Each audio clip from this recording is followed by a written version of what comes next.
الفيديو ده ليك لو اتسحب منك صور او اتسحب منك صور، وغالبا يعني 80% بتكون بيانات المسحوب منها صور. اوكي، دلوقتي انا جايب لك الحل، والحل الوحيد اللي هيمشي معاك حرفيا، اللي هو هيمشي مع كل من اخترق بالطريقه دي او اتسحب منه صور والكلام ده كله. تمام، الطريقه دي بتكون عبر حساب الجيميل، ودي اهم حاجه. تمام، في حته حساب الجيميل اللي هي ايه، الهندسه الاجتماعيه، اللي هو ايه، تاخد الضحيه على قد عقله كده.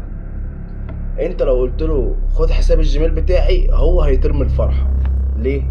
بحساب الجيميل هيقدر يعمل اي حاجه في جهازك، بس احنا هنلعب على الجانب اللي هو ايه، هنشقلب له الموضوع. انا دلوقتي لو معايا حساب الجيميل بتاعك، هربطه على الجهاز بتاعي، مثلا ربطته بالجهاز بتاعي، يبقى انا وانت كده متصلين ايه، بحساب جيميل واحد.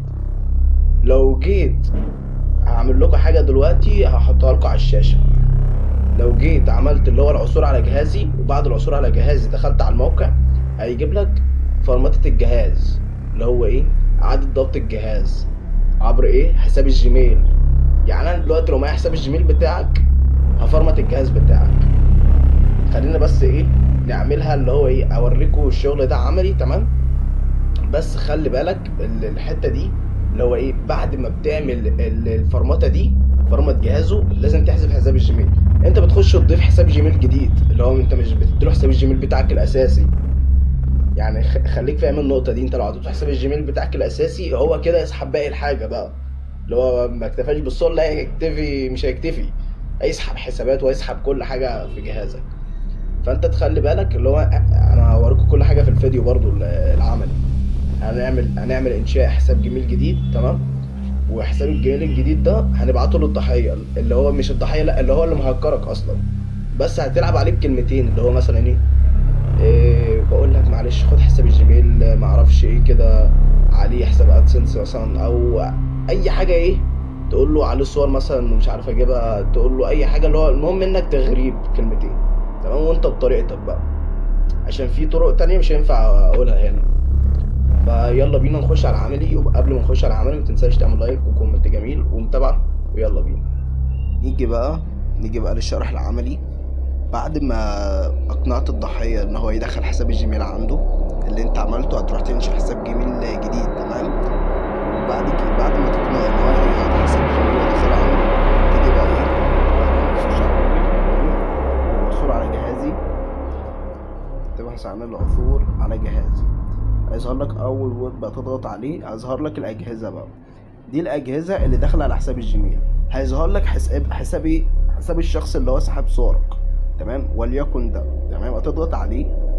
بعد ما تضغط عليه هيظهر لك بالواجهه دي بالظبط. تمام،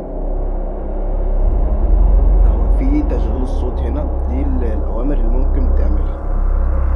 تشغيل الصور، تشغيل الصوت، وتم وضع علامه فوق. تمام، وجهاز اعاده ضبط المصنع. احنا شغلنا كله يبقى على ايه، يبقى هنا. تمام، على الواجهه دي. تمام، اللي هو ايه، جهاز اعاده ضبط المصنع. تضغط عليه ضغطه كده، هيجيب لك ايه، بص هترجم لك، عشان ولا انا هعرف اترجم ولا انت هتعرف تقرا انجليزي. تمام، جهاز اعاده ضبط المصنع، سيتم مسح جميع البيانات نهائيا من جهاز انفينكس نوت 50 اس، اللي هو ايه، جهاز الشخص ده، بعد اعاده ضبط لم يكن موقع الجهاز متاحا في فاينل هوب. تمام، اذا كان الجهاز غير متصل بالانترنت سيبدا المسح بمجرد عودته الى الاتصال. يعني حتى لو قافل نت، انت هتعمل الامر ده، او لما هو يفتح نت، تمام، الامر هيشتغل عنده والموبايل كله هيتحذف. تمام، فنضغط التالي، احنا بنخاطر اهو. تمام، فيجيب لك لازم تتحقق. يعني انا بعد ما اتحقق، اللي هو دخل بصمتي مثلا، تمام، الجهاز هيكون بالمسح على طول. فاهمين؟ وبكده يكون شرح انتهى.